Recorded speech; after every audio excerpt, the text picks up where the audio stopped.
Happy birthday to you. Happy birthday, happy birthday, happy birthday to you. അതെ അതെ, വിളിക്കുന്ന ആൾ ഏതായാലും അടുത്ത പരിചയക്കാര് തന്നെയാ. അല്ലെങ്കിൽ പിന്നെ വീണ്ടും വീണ്ടും ഇങ്ങനെ വിളിച്ചോണ്ടിരിക്കോ?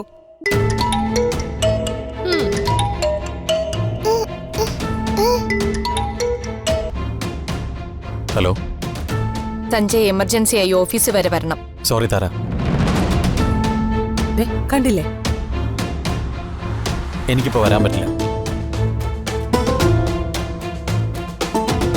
ഇതൊരു ഇമ്പോർട്ടന്റ് കാര്യാ. സഞ്ജയ് വന്നിട്ട് പെട്ടെന്ന് പോവാം.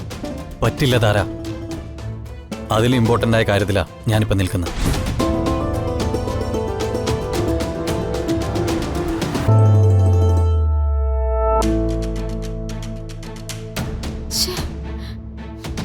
നിന്റെ ജോലിയേക്കാൾ വലുതാണോ ഇപ്പൊ നിൽക്കുന്ന സ്ഥലം? അതെ, ഇതിന്റെ പേരിൽ എന്റെ ജോലി കളഞ്ഞാലും സാരമില്ല, ഞാൻ എന്തായാലും വരില്ല. സഞ്ജയുടെ ഇമ്പോർട്ടൻസ് സ്ഥലം എനിക്കറിയാം. പൂർണിമയുടെ ബർത്ത്ഡേ ആഘോഷിക്കുന്നിടത്തല്ലേ സഞ്ജയ് ഇപ്പോൾ ഉള്ളത്? അതെ, അതൊക്കെ എന്റെ പേഴ്സണൽ കാര്യങ്ങളാ. അതിലൊന്നും ആരും ഇടപെടേണ്ട കാര്യമില്ല. ഇനി മേലെ വിളിച്ച് ബുദ്ധിമുട്ടിക്കരുത്.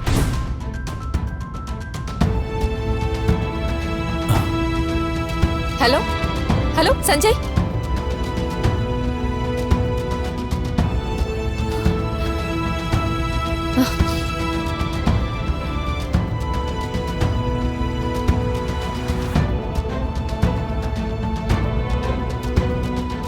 സഞ്ജയ്ക്ക് ജോലിയുടേതായ എന്തൊക്കെ അത്യാവശ്യങ്ങളുണ്ടെന്ന് തോന്നണല്ലോ. ഏയ്, അതൊന്നും സാരമില്ല. ഇപ്പൊ ഇവിടെ നടക്കുന്നതിനപ്പുറം വലിയ അത്യാവശ്യങ്ങളൊന്നും എന്റെ ലൈഫിലില്ല.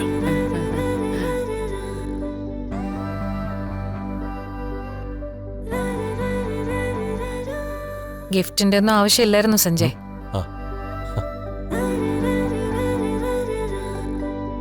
ചേച്ചി ഇതൊക്കെ ഇയാളെന്താ ഇവിടെ? അയ്യോ, നിങ്ങൾ എല്ലാരും കൂടി എന്തൊക്കെയാ കാട്ടിക്കൂട്ടുന്നേ? പൃഥ്വി, ഇന്ന് പൂർണിമയുടെ ബർത്ത്ഡേയാ. അതാ ചെറിയ രീതിയിലൊന്ന് സെലിബ്രേറ്റ് ചെയ്യാന്ന് വിചാരിച്ചു. അതാ നിന്നെ വിളിച്ചത്. ചേച്ചിയുടെ ബർത്ത്ഡേയോ?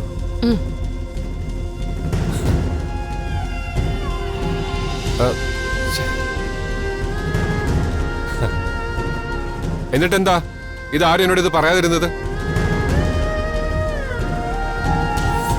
അയ്യോ, സത്യം പറയാൻ ഞങ്ങളും ഇതൊക്കെ മറന്നിരിക്കുകയായിരുന്നു. പിന്നെ ദുർഗയും കിരണും കൂടാണ് ഇതെല്ലാം സെറ്റ് ചെയ്തത്.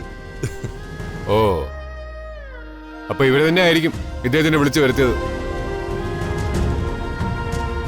അങ്ങനെയല്ല പൃഥ്വി, ധ്വനിമോൾ വിളിച്ചിട്ടാ സഞ്ജയ് വന്നത്. പൃഥ്വി പേടിക്കണ്ട, ഞാനിവിടെ പ്രശ്നം ഉണ്ടാക്കാൻ വന്നല്ല. എന്റെ മോളെ വിളിച്ചപ്പോ വരാതിരിക്കാൻ പറ്റില്ല. ഓ ഓ, സംസാരമൊക്കെ പിന്നെ ആദ്യം കേക്ക് മുറിക്ക്. പൃഥ്വി വരാൻ വേണ്ടി എത്ര നേരം വെയിറ്റ് ചെയ്തത്? നീ എന്റെ കൂടെ ഇല്ലാതെ എനിക്ക് ആഘോഷമല്ലെന്ന് നിനക്കറിയില്ലേ പൃഥ്വി? സോറി ചേച്ചി, ഞാൻ ഓർത്തിരുന്നത് ചേച്ചി വിഷയമാണെന്നായിരുന്നു. പക്ഷേ മറന്നുപോയി. ഓ പിന്നെ ഓർത്തിരുന്ന് ബർത്ത്ഡേ ആഘോഷിക്കാൻ ഇവരെന്താ കൊച്ചുകുട്ടിയല്ലേ? അതൊന്നും സാരമില്ല. നിന്റെ മനസ്സിൽ എനിക്കുള്ള സ്ഥാനം എനിക്ക് നന്നായിട്ടറിയാം. അത് തെളിയിക്കാൻ ഇത്തരം ആഘോഷങ്ങളുടെയും ഫോർമാലിറ്റീസിന്റെ ഒന്നും ആവശ്യമില്ല. അതല്ല, എന്നാലും ചേച്ചി ഞാൻ മതി മതി, ഇനി കേക്ക് മുറിച്ചിട്ടാവാം ബാക്കി സംസാരമൊക്കെ. അതെ, അത് കഴിഞ്ഞാ ഉടനെ തന്നെ ആവശ്യമില്ലാത്ത ചിലതിനെയൊക്കെ എടുത്ത് ഇവിടുന്ന് പുറത്ത് കളയണം. ബർത്ത്ഡേ ആയിട്ട് ചേച്ചിക്കൊരു ഗിഫ്റ്റ് പോലും മേടിക്കാൻ പറ്റില്ലല്ലോ. എന്താ ഇപ്പൊ ചെയ്യാ? മോളെ വേഗം വന്ന് കേക്ക് മുറിക്ക്. അതാ, 2 മിനിറ്റ്, ഞാനിപ്പോ വരാം. എടാ നീ ഇതെങ്ങോട്ടാ ഈ സമയത്ത്? വരുന്നമ്മ. എടാ നീ എങ്ങോട്ടാ? പെട്ടെന്ന് വരണേ. ഈ പൃഥ്വി ഇതെങ്ങോട്ടാ പോകുന്നേ? ഒന്ന് പോയി നോക്കാം. അമ്മേ, ഞാനിപ്പോ വരാം. ഇവളെവിടെ?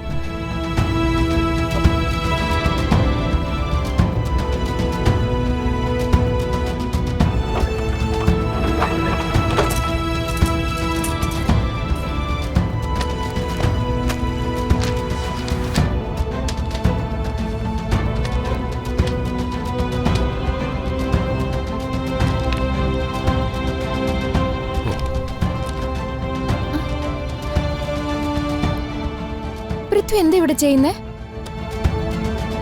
ഇത് എന്റെ സാരിയല്ലേ? ഇതെന്തിനാ പൃഥ്വി എടുത്ത് കൈ വെച്ചേക്കുന്നേ?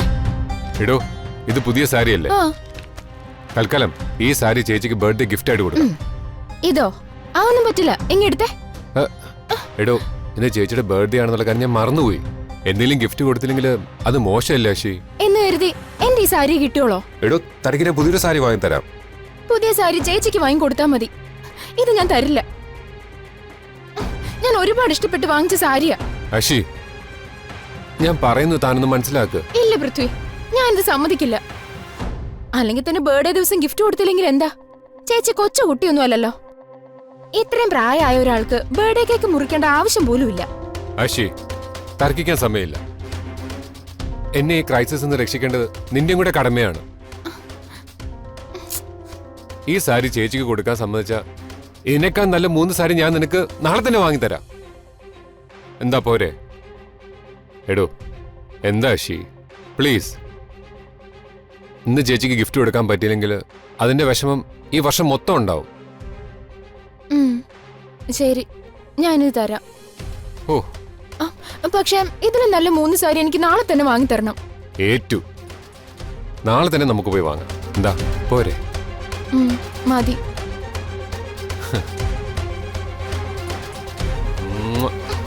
Thank you. വാ താഴേക്ക് പോ. വാ വാ.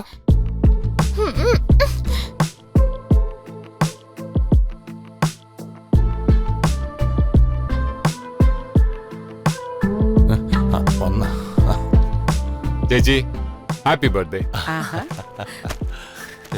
Thank you dear.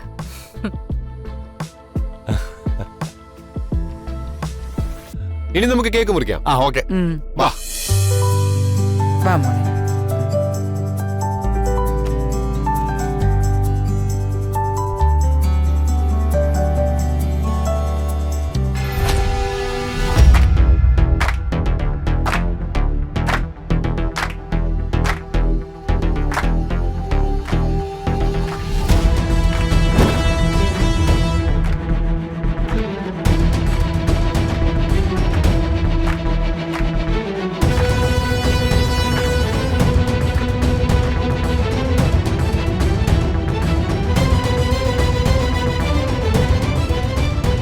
Happy birthday to you. Happy birthday, happy birthday, happy birthday to you.